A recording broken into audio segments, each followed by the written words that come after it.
Assalamualaikum warahmatullahi wabarakatuh. Jumpa lagi bersama saya Joy Skylight. Kuntul kucrut. Kalau rame-rame pemirsa, kenapa hari ini saya bahagia sekali ya? Terus saya harus jauh dari orang-orang yang ada di rumah. Saya sekarang lagi syuting, iya. Kan syuting. Lagi ada di atas ya. Tempat kos-kosanku yang belum jadi. Hari ini pemirsa, bagi orang-orang sampean-sampean yang mendengarkan saya ini, anaknya tinggirno dulu ya, karena konten saya hari ini cukup mengerikan pemirsa. Seperti judulnya yaitu ditelanjangi di training center dulu. Tak cerita nih, ini bukan cerita yang apa itu jorok ya, tapi konyol, itu lebih ke konyol ya pemirsa. Jangan dikira itu jadi TKW itu ya cuma bariku ngomong bondo, mentality yang kuat. Jiwa raga itu harus bener-bener, urat malu harus dipedotkan pemirsa.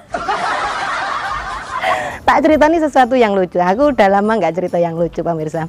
Ada yang tanya seperti ini, Mbak, kalau mau jadi TKW itu harus gimana kayak gitu ya. Saya kan ngomong ya harus masuk PT kayak gitu ya pemirsa. Terus ada yang tanya lagi, Mbak, kalau di PT itu seperti apa? Aku malah kelingan yang lucu-lucu pemirsa. Karena saya bismillahirrahmanirrahim. Kau guyu. Oke. Ini kenapa saya bilang urat malu saya itu sudah hilang, itu dikarenakan ini dulu.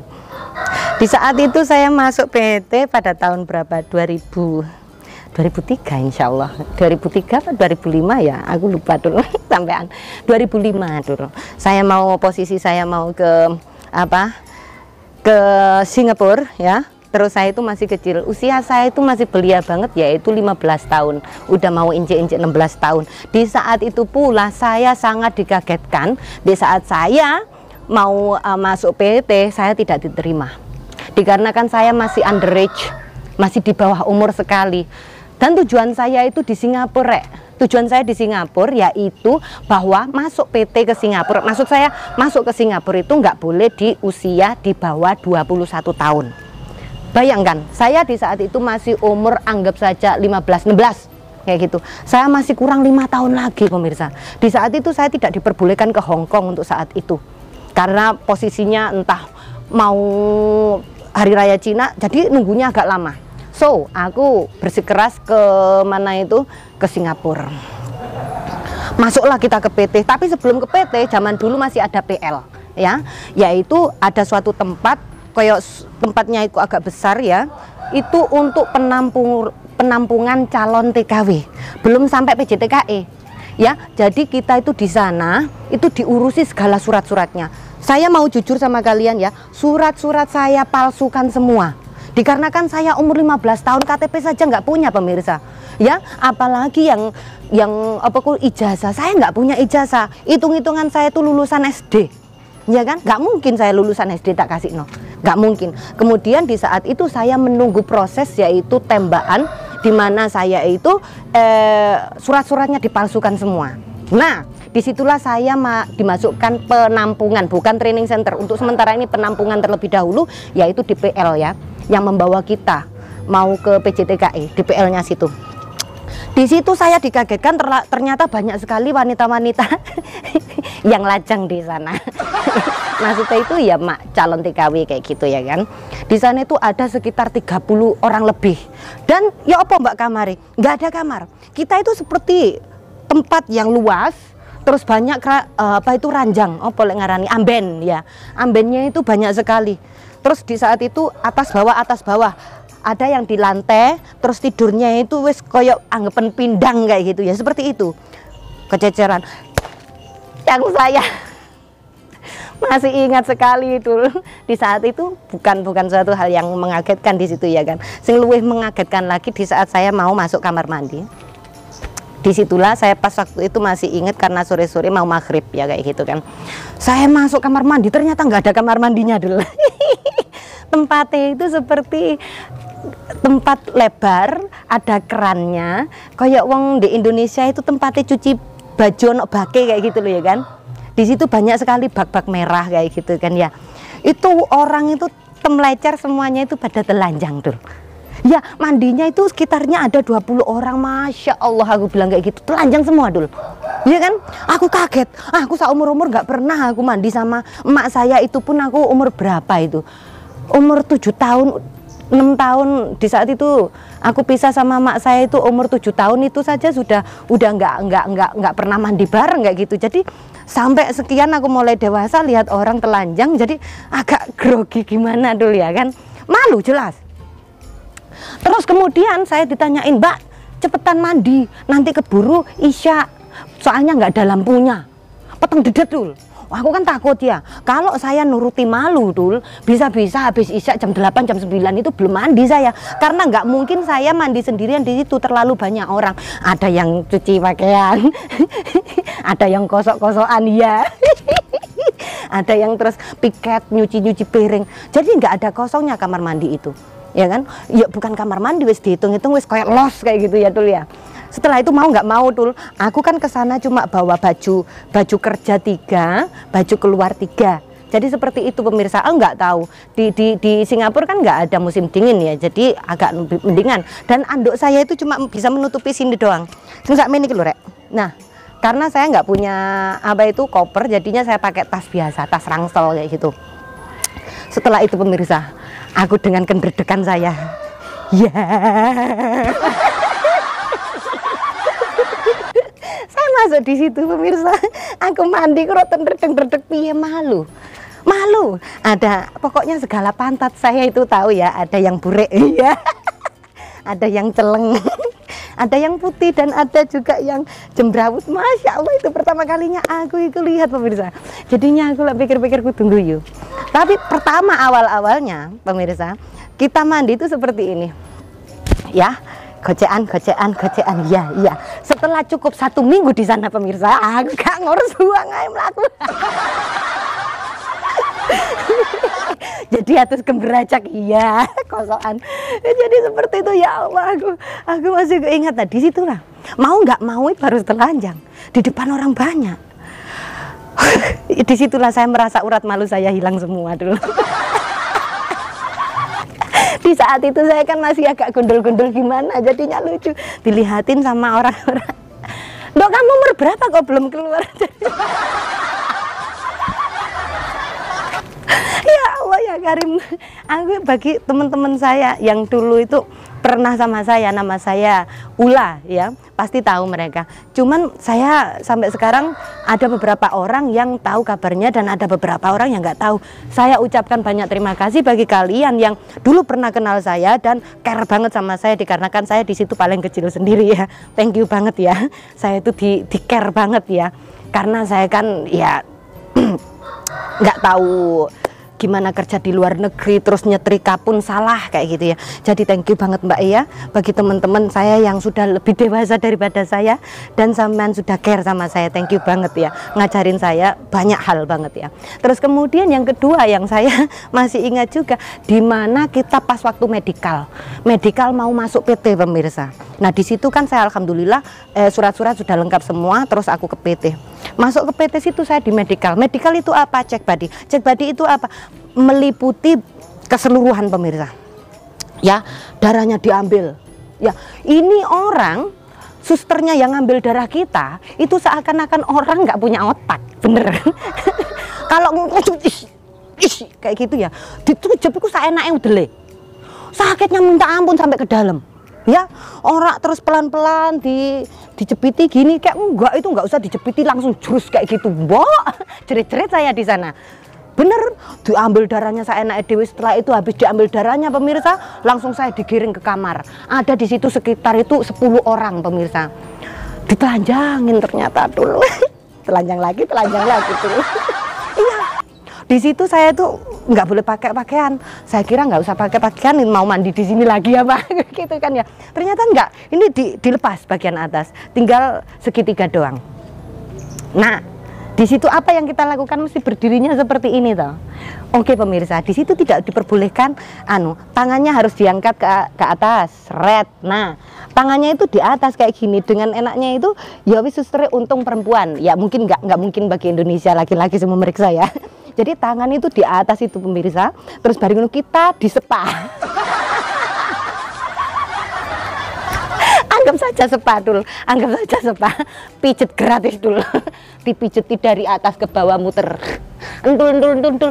Kan kita juga kan rawan banget bagi wanita yang punya penyakit kanker kayak gitu kan, kanker payudara itu ya, maaf ya, ini bukan dicorok tapi ini pengetahuan saja. Tadi muter itu pijeti, sakit nggak, ada benjolannya nggak, ya kayak gitu. Terus kemudian cawetnya dituarik cepat, itu pemeriksaan adanya donat apa pisang kayak gitu Pak.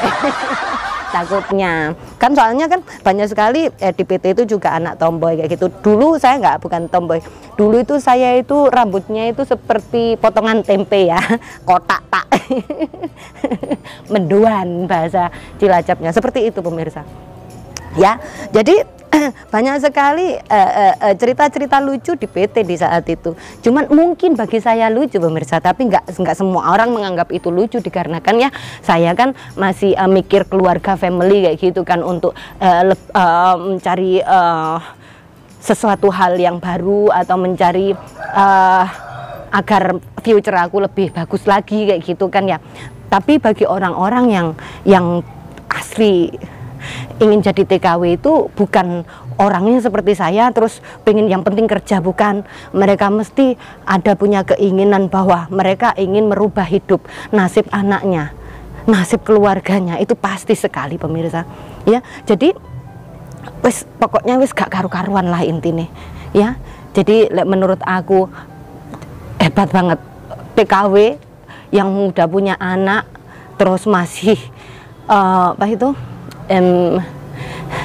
mikir keluarga nih mae sing lagi sakit-sakitan, terus lagi mikir lagi utang-utangnya sing sak bajak, terus masih punya mimpi-mimpi yang tinggi, pengen anaknya suatu saat menjadi yang lebih baik, seperti punya rumah atau bisa dipandang sama tetangga supaya wow kayak gitu ya kan.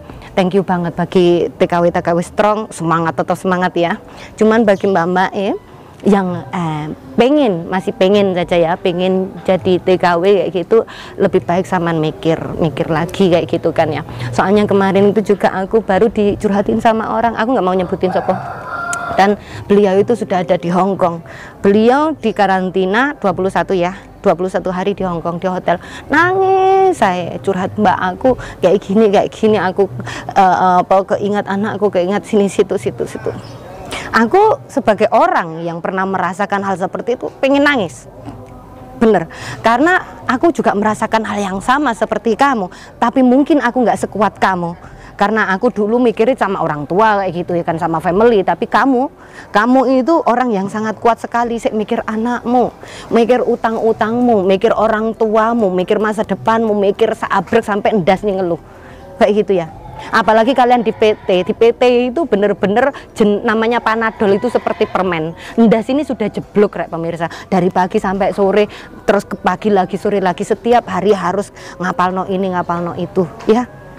Dan di saat itu pula sampean sendirian di hotel, nggak tahu nanti majikannya seperti apa, nggak kumpul sama teman, terus kemudian saya mikir no anaknya dadak bengek. Saya nggak bisa ngasih masukan apapun, cuma satu hal yang saya kasih masukan ini buat mbaknya dan juga sampean juga. Ini kemarin sudah saya lontarkan kepada mbak itu, gini aja, sampean sekarang boleh nangis silahkan. Dan bahkan bukan sampean tok yang merasakan, semua ini babaknya yang pernah ke PT atau sekarang jadi TKW boleh komen di bawah ya. Semua pernah merasakan hal yang sama seperti apa yang Anda rasakan. Mungkin saya nggak sekuat Anda, tetapi Anda ini sudah termasuk kuat ya gitu kan ya. Dan sampean banyak teman-teman yang lain merasakan hal yang sama. Jadi jangan nelongso. Apa yang harus sampean lakukan untuk saat ini? Yaitu sampean wis kadung kecemplung, sampean kadung mandi, basahkanlah semua sekalian, mentas langsung berpakaian. Yang intinya sampean kadung kejebur, sampean mundur nggak mungkin, sampean maju. Kalau terus sampean ngadep ke belakang, majikan pun nggak mau sama sampean. Jadi fokuslah, kuatkan hati nih sampean. Makanya kalau ada apapun itu mbak, gimana caranya, mantep ke hatimu, mantep ke hatimu dulu kayak gitu loh ya. Mantep ke, aku niat kesini untuk lah kayak gitu loh, bismillahirrahmanirrahim, ayo maju kayak gitu kan ya. Terus kemudian kalau fokus sampean untuk saat ini yaitu satu, sampean berdoa saja semoga mendapat majikan yang baik. Yang kedua, semoga sampean cepat sukses. Karena apa? Karena kesuksesan sampean ini ya, ini biasanya tergantung sama majikan pula. Kalau sampean mendapatkan majikan yang baik, insya Allah sampean bisa terus di situ 2 tahun, 3 tahun pulang. Tapi kalau sampean nggak mendapatkan majikan yang baik, sampean semakin longso, semakin pikiran anak, dan semakin apa itu koyok gak kuat, akhirnya ngebreak, akhirnya dinterminate kayak gitu loh. Jadi sampean semakin soro. Jadi untuk saat ini sampean nangis, silahkan, get no lek mau nangis, biar hati kamu lega. Tapi setelah sampean menginjak nanti ketemu sama majikan, cek, aku harus fokus. Gimana caranya majikan suka sama saya? Gimana caranya saya bisa berhasil pulang bawa duit banyak? Insya Allah keturutan kayak gitu loh. Jadi bagi mbak-mbaknya sing nelongso saat ini ada di hotel lagi karantina, saya nggak bisa ngomong apa-apa, cukup fokuskan sampean. Fokuskan masa depannya sampean, tujuannya sampean, karena di saat sampean nanti nggak bisa fokus, sampean nangis-nangisan terus, sampean nggak bisa fokus ke majikan, majikan ngomong apa, majikan yang berharap bahwa sampean bisa membantu majikan kayak gitu ya kan. Terus kemudian sampean nggak bisa dipakai, terus kemudian sampean linglung, majikan ngomong apa sampean itu nggak ngerti, nggak paham, karena nggak ada kefokusan, pikiran kemana-mana. Akhirnya majikan nggak suka sampean, sampean dipulangkan, pailak kayak gitu. Terus kemudian sampean kalau sudah pulang, sampean nebus untuk nebus sampean utangi sampean sakmono akeh itu dari mana? Karena jujur kepada kalian ya, untuk saat ini agak sedikit murah ke Hong Kong ya. Kalau dulu saya 35 juta. Meskipun sampean bilang bahwa itu potongan gaji, tapi setidaknya saya 7 bulan nggak gajian loh ya. Dan saya harus bertahan lebih dari 1 tahun tidak mendapatkan gaji. Saya harus tetap bertahan, dikarenakan apa? Kalau saya nggak bertahan, saya nggak akan sukses kayak gitu loh. Jadi sakit itu pasti, kangen itu pasti, nangis itu pasti, dan bahkan kalau kalian hitung-hitung nangis darah pun nggak iso balik no kebahagiaan kita lagi kayak gitu loh. Jadi sesuatu hal yang dulu itu nggak akan pernah terjadi lagi, terus berputar, dan kita harus terus go on, terus maju kayak gitu loh ya. Bagi mbak-mbak sing lagi ada di karantina, wis fokuskan ya, nggak usah nelongso, sing kuat, sing tegar. Makanya saya bangga sama TKW, kalian the best kayak gitu loh ya. Thank you yang udah nonton, jangan lupa like and subscribe. Bagi teman-teman yang punya keunikan yang lucu-lucu yang ada di PT, silahkan komen di bawah sini ya. Bagi kalian yang sudah mendengarkan meskipun kalian itu bukan TKW, thank you so much. Semoga kalian sukses, sehat selalu, dilancarkan rezeki ini, dibarokai hidup ya. Assalamualaikum warahmatullahi wabarakatuh. I love you all. Masa lagi kok ya mak saya dengerin saya ngomong nggak ya?